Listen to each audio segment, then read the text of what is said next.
Bom dia, meu nome é Patrícia Vistosa, eu sou bacharel em Relações Internacionais e concluí agora o curso de técnico em guias de turismo. A gente começa reforçando que, como a professora já disse, apesar dessas edificações serem em períodos diferentes, o que a gente percebe? Que elas fazem parte do complexo do Ver-o-Peso. E o que é o complexo do Ver-o-Peso? Não é só o mercado da carne ou o mercado do peixe, faz parte de toda essa estrutura. E com isso a gente percebe que, por exemplo, da forma antes de, claro, da colonização, essa área toda ela já era um importante interposto comercial.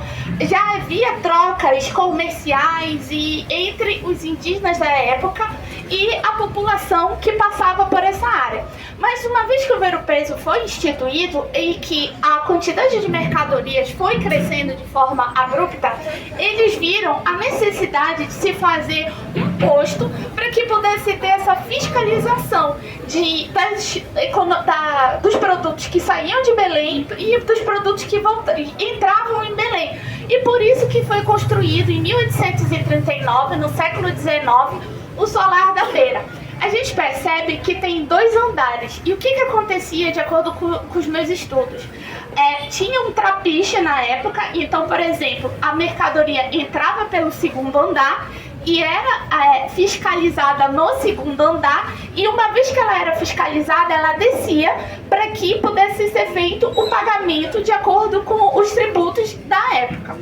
E uma parte interessantíssima disso é que ela foi criada para ser um local de recebimento de rendas, né? Na época o português de Portugal era assim utilizado.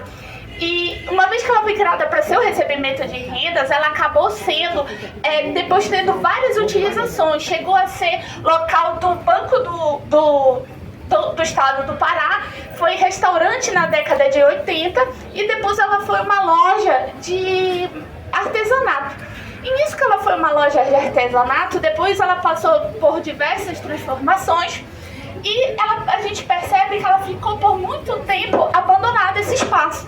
E depois de vários anos teve a reforma. E nisso que teve a reforma, para questões de acessibilidade, se vocês puderem perceber ou entrar depois, vocês vão ver que tem 2 elevadores. Em comparação com os outros prédios ao redor, é um diferencial muito grande, porque dá a possibilidade de acessibilidade para todo mundo, pessoas com baixa mobilidade e entre outros. Então, o que eles fizeram quando eles fizeram a reforma?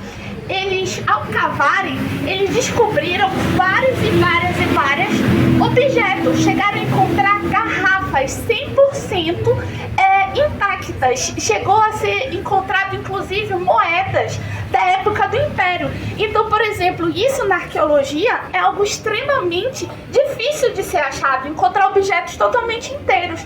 Porque, por exemplo, isso demonstra pra gente o quanto que essa área, pra quem, eu não sei se os turistas ainda estão aqui, era uma área realmente alagada. Então o que aconteceu? Para que eles pudessem aterrar essa área, eles pegaram a terra ao redor das lixeiras de Belém e trouxeram essa terra para cá. Então, por exemplo, todos esses vestígios que demonstram como era a cidade de Belém há 200 anos foram encontrados exatamente por isso. E mais uma fala questionadora, como a professora gosta. A gente percebe, infelizmente, que a gente já tem esse problema do lixo, dessa questão de como que faz esse tratamento de tudo mais, desde essa nossa época, de 200 anos atrás.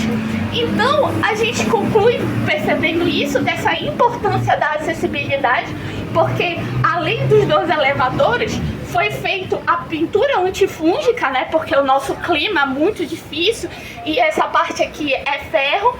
Teve também uma questão envolvendo a polêmica das cores, porque a última pintura que tinha aqui era amarelo e verde, mas a projetista daqui falou sobre a necessidade de se estudar as cores, porque, por exemplo, são mais de 200 anos.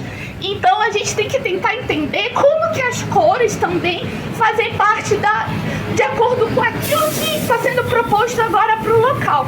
E teve também a questão do ladrilho hidráulico, que é muito importante, porque foram mais de 500 ladrilhos hidráulicos que foram recuperados e foram um trabalho de reestruturação gigante.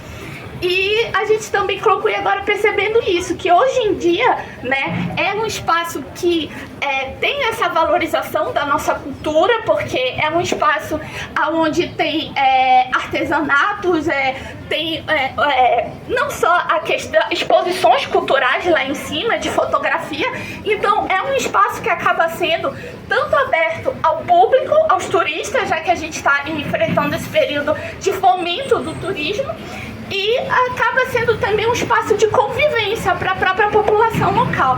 Então é isso que a gente espera que aconteça, não só com esse espaço público, mas com os outros espaços. Muito obrigada.